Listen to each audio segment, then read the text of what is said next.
रहा है। एक नया प्रावधान नोटा के तहत जरूर किया है चुनाव आयोग ने। चुनाव आयोग का डंडा काफी सख्ती से यहां पर चला है। चुनाव प्रचार बड़ा शांतिपूर्वक जो है तरीके से यहां पर निपटा है। कैमरामैन खेमराज के साथ देवेंद्र तोमर, खबर भारती न्यूज, रायपुर।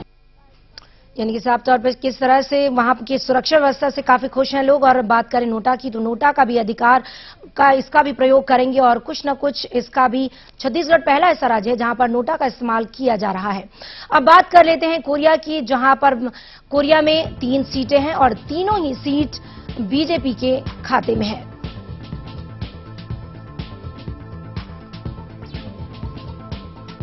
जहां पर भरतपुर सोनहत से फूलचंद सिंह है बीजेपी से और मनेन्द्रगढ़ से दीपक पटेल हैं और तीसरे जो है वो है बैकुंठपुर के भैयालाल रजवाड़े। यानी कि तीनों ही सीट जो है बीजेपी के खाते में है। और देखना ये होगा कि आज के मतदान के बाद किस तरह की सियासत बदलती है या फिर बीजेपी अपने इसी फॉर्म को काबिज कर पाएगी, ये देखना दिलचस्प होगा। तीनों सीटें बीजेपी के खाते में है। भरतपुर सोनहत है फूलचंद सिंह वहां से हैं और मनेन्द्रगढ़ से दीपक पटेल हैं और बैकुंठपुर से भैयालाल रजवाड़े।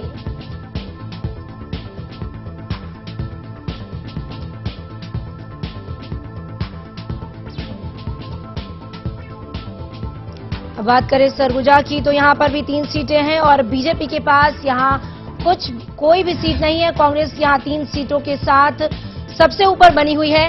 और सरगुजा के गणित में सबसे अहम बात यही है कि कांग्रेस की 3 सीटें हैं और बीजेपी को यहां जूझना होगा एक भी सीट हासिल करने के लिए।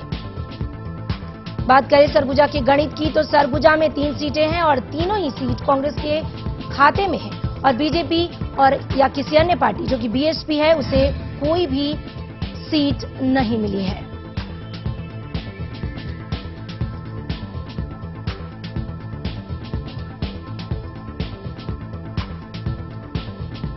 बात बालोदा बाजार की, बालोदा बाजार में 4 सीटें हैं जिसमें एक बीजेपी को और 3 कांग्रेस को है, बल्कि अन्य का कोई खाता भी नहीं खुला है यहां पर। तो देखा जाए तो यहां पर कांग्रेस और बीजेपी में टक्कर है, लेकिन कांग्रेस यहां पर भारी पड़ती हुई नजर आ रही है, तो वहीं बीजेपी को एक सीट ही मिली है पिछले विधानसभा चुनाव में। अब देखना ये होगा कि इस विधानसभा चुनाव में क्या कुछ कांग्रेस और क्या कुछ बीजेपी यहां पर कर पाती है। हालांकि बीजेपी के लिए यहां पर मुश्किल दिख रही है। यहां पर बालोदा बाजार में बीजेपी की प्रत्याशी हैं, बीजेपी के विधायक हैं लक्ष्मी बघेल। और बात करें कांग्रेस की 3 सीटों पर, तो कसडौल से राजकमल सिंघानिया है, भाटापारा से चैतराम साहू है और कांग्रेस के तीसरे जो विधायक हैं बिलाईगढ़ से शिव कुमार डहरिया हैं। यानी कि बालोदा बाजार की जो लड़ाई है वो कांग्रेस के अब तक कांग्रेस के हाथ में रही है। और अब देखना होगा कि आज के मतदान के बाद, आज के इस महापर्व के बाद क्या कुछ कांग्रेस और बीजेपी में परिवर्तित होता है या अपना यही फॉर्म जारी रखेंगे। बालोदा बाजार में 4 सीटें हैं जिस पर 3 सीटों पर कांग्रेस का और 1 सीट मात्र बीजेपी के खाते में है। अब प्रदीप, बात करते हैं कोरिया की, किस तरह की राजनीति है वहां पर और इस बार की कैसे दिख रही है?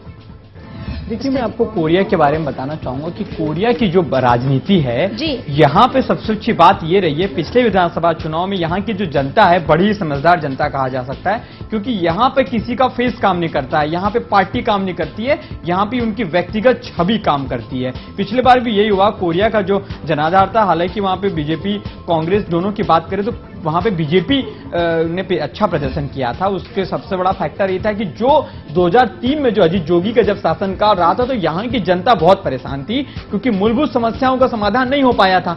तो फिर जनता ने वहां पूरे के पूरे जिले में, कोरिया जिले में जनता जनार्दन ने इस बार रमन सिंह पे दाव खेला और रमन सिंह के फेस को देखते हुए वहां के सारे विधायक जीते। लेकिन सबसे बड़ी बात यह है रूबी, इस बार का फैक्टर वहां पे आपको कोरिया में एक मनेन्द्रगढ़ सीट है, जहां से वहां पे सबसे बड़ी बात यह है कि बागी सारा गणित बिगाड़ रहे हैं, क्योंकि बीजेपी ने इस बार क्या किया है, यहाँ पे एक सिटिंग एमएलए का टिकट काट दिया है और इस सिटिंग एमएलए जिसको टिकट नहीं मिला है वो इस बार वहां पे निर्दलीय के रूप में मैदान में है। अब देखना यह है कि पिछले बार जो मुकाबला था वो तो बीजेपी कांग्रेस के बीच था, लेकिन यहां पर जो तीसरा जो बागी है, ये बागी जो भीतरघात की समस्या है बीजेपी के अंदर, वो कोरिया में बागी जो है भीतरघात कर रहे हैं और आने वाले चुनाव में कुछ भी हो सकता है। अब बात कर लेते हैं सरगुजा